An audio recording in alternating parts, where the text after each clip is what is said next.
Hi everyone, this is Santosh. सबैजनालाई नमस्कार. You are welcome to my channel. Welcome to back again. हजुर सबैलाई मेरो च्यानलमा धेरै स्वागत गर्न चाहन्छु. ओके, र मैले चाहिँ यहाँ अलिकति बोडीहरू रोपेको छु. योभन्दा अगाडि पनि मैले त लामो खालको सिबी तपाईहरुलाई देखाएँ मैले अलिकति मैले रोपेको थिएँ हैन. त्यसलाई हार्भेस्टिङ गरेर फेरि पुनः त्यही ठाउँमा मैले लगाएको छु. बोडीहरू भनौँ न, यो चाहिँ लामो खालको हो. त्यो दृश्य तपाईलाई म देखाउन गइरहेको छु. ओके, तपाईलाई कस्तो लाग्छ?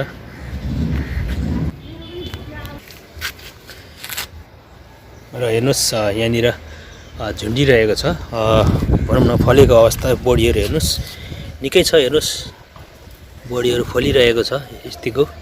र यसलाई चाहिँ म हार्भेस्टिङ गर्न लागिरहेको छु. हेर्नुस् यसरी तल मुनि पनि झुप्पा फलिरहेको छ.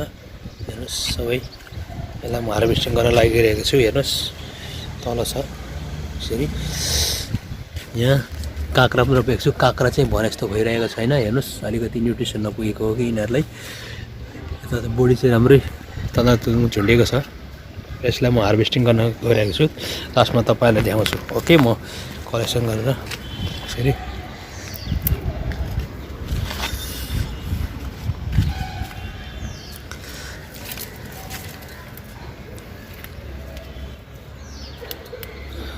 यो चाहिँ लामो खालको एकदमै 2-4 केन्द्र भयो भने पनि एक छाक हुन्छ. 2-3 जनाको 4 जनासम्मको फ्यामिलीलाई यो चाहिँ एकदम राम्रो जातको भनौँ, हुन जातको. किनभने लामो हुन्छ. यो चाहिँ लगभग झन्डै 2.5 फिट 2.5 फिटसम्मको पुनसम्म हुन्छ. झन्डै लामो त्यति साह्रो 2 फिटसम्म चाहिँ कन्फर्मै हो. यो त्यस्तै लामो हुन्छ. यो हेर्नुहोस्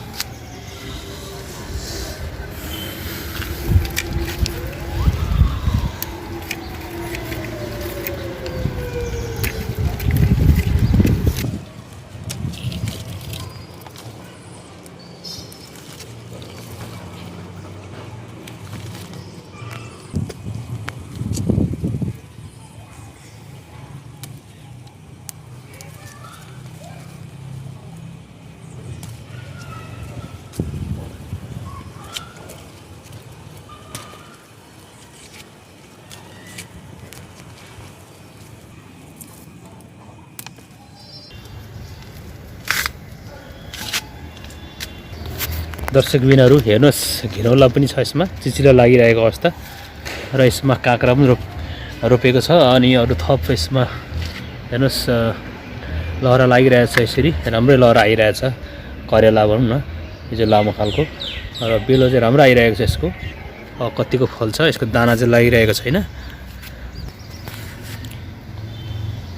यसरी हेर्नुहोस् टेम्पोररी रोपेको छु मैले चाहिँ. यो चाहिँ बाँसको त्यत्तिकै लगाएर. ओके, र हेर्नुहोस् यो चाहिँ चाङ बनाइरहेको छु. यो चाहिँ मैले तारको बनाएको छु. र यहाँनिर चाहिँ करेलाहरू लगाइदिएको छु. यसरी करेला आउँदैछ. लेफ्ट एन्ड राइट लगाइदिएको छु मेरो करेला. उता चाहिँ मेरो मौरी छ, उता पालेको छु. मौरी पालेको भनौँ न. यहाँ पनि छ हेर्नुहोस् फलिरहेछ अलिअलि. यो चाहिँ अब घेराउँला हो. त यो साइड हेर्नुहोस् अलिअलि फलिरहेछ. यहाँ पनि छ हेर्नुहोस् घिरौला फलिरहेको अवस्था. यिनीहरू हेर्नुहोस्. र यहाँ पनि बोडी छ अलिकति. यो बोडीलाई टिप्न गइरहेको छु म. यो चाहिँ मेरो सफेता भन्छ होइन. सफेताको चाहिँ यो चाहिँ फ्रुट भनौँ न. एउटा सफेताको गाछी छ यहाँनिर. यसरी फलिरहेको छ सबैतिर. मजाले फलिरहेको छ हेर्नुहोस्. फल्नु चाहिँ यसलाई म टिप्न गइरहेको छु. यो पनि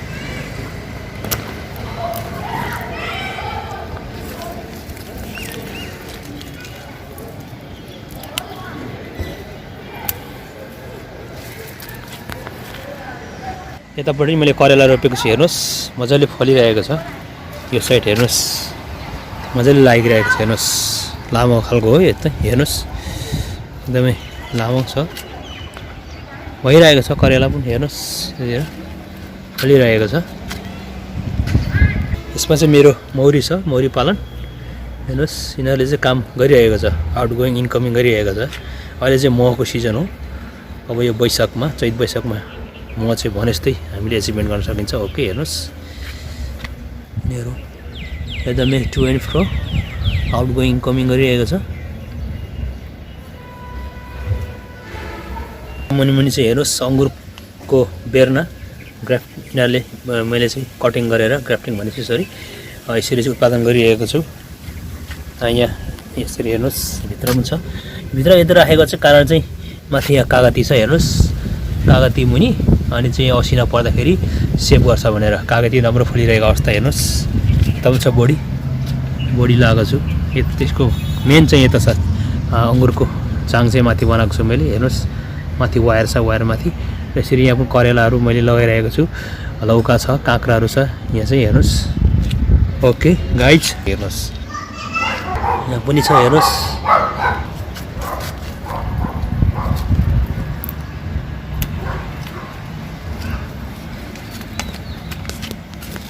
यहाँ पनि राम्रै फलिरहेछ हेर्नुहोस् करेलाहरू झुन्डी सरी बोडी यसरी झुन्डिरहेको छ फलिरहेको छ भनौँ न यहाँ पनि र यता चाहिँ मेरो बन्साई छ बन्साईहरूलाई यतिकै राखेको छु यहाँनिर गाइज हेर्नुहोस् एकदमै लगभग झन्डै 1 किलो छ हेर्नुहोस् यो लामो हुन्छ 1 किलो जति मैले हार्भेस्टिङ गरेँ हेर्नुहोस् गाइज ओके गाइज हेर्नुहोस् लगभग झन्डै 1 किलो छ किनभने बोडी लामो छ हेर्नुहोस् धेरै लामो छ बोडी हेर्नुहोस् यो चाहिँ अब 4-5 जना फ्यामिली हुन्छ आलु 1-2वटा लगाउने हैन यो चाहिँ एकदमै विशुद्ध अर्ग्यानिक हो यो चाहिँ हेर्नुहोस् र तपाईँहरूको सामने मैले यसरी हार्भेस्टिङ गरेँ तपाईँलाई यो अर्ग्यानिक बोडी लगाएको मैले चाहिँ टिपेको भनौँ न अब र यसरी चाहिँ कस्तो लाग्यो तपाईँलाई यदि मन पर्यो भने मेरो च्यानललाई धेरै साथ सपोर्ट माया गरिदिनुलाई भन्न चाहन्छु सबैलाई ओके भन्दै मेरो यो सानो भिडियोलाई यहीँ थाती राख्न चाहन्छु